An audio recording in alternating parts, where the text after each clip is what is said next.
लातूर जिल्ह्यातील कारसा परिसरातील एका 89 वर्षीय वृद्ध महिलेला ज्येष्ठ नागरिक उदरनिर्वाह व कल्याण अधिनियम 2007 अंतर्गत मोठा दिलासा मिळाला आहे। म्हातारपणात सांभाळ आणि पालनपोषण करण्याच्या अटीवर नातवाच्या नावावर केलेली मालमत्ता अखेर प्रशासनाने रद्द करून पुन्हा वृद्ध महिलेच्या नावे करण्याचे आदेश दिले आहेत। नेमकं काय प्रकरण आहे तेच आपण या व्हिडिओमध्ये पुढे जाणून घेऊया।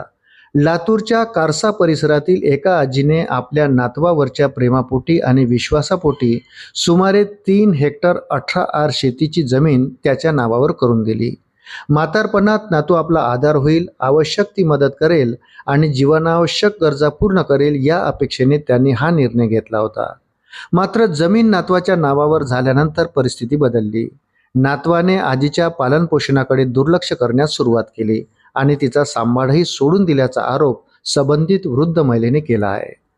आपली फसवणूक होत आहे, आपल्याला गंडवलं जात असल्याचं समजताच आजीचे डोळे उघडले। त्यानंतर वृद्ध महिलेने महसूल विभागाकडे धाव घेतली। त्यांनी उपविभागीय अधिकाऱ्याकडे अर्ज दाखल करून नातवाच्या नावे केलेली मालमत्ता रद्द करण्याची मागणी केली। प्रकरणाची सुनावणी करताना प्रशासनाने दोन्ही बाजूंचा युक्तिवाद ऐकून घेतला, तसेच उपलब्ध कागदपत्रांची तपासणी केली।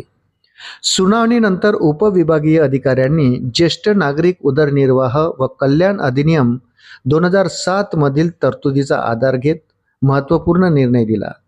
ज्येष्ठ नागरिकांनी आपल्या पालनपोषणाच्या अपेक्षेने मुलगा, मुलगी, नातू किंवा इतर वारसांच्या नावावर मालमत्ता केली असेल आणि त्यानंतर संबंधित व्यक्तींनी त्यांच्या जबाबदाऱ्यांकडे दुर्लक्ष केले तर अशा परिस्थितीत मालमत्ता रद्द करण्याचा अधिकार या कायद्यात आहे।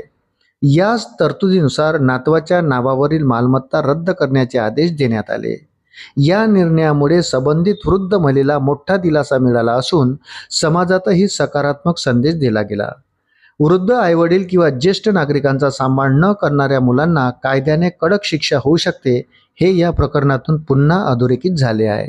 अशाच नवनवीन अपडेट्ससाठी व्हिडिओला लाईक आणि चॅनलला सबस्क्राईब जरूर करा। धन्यवाद।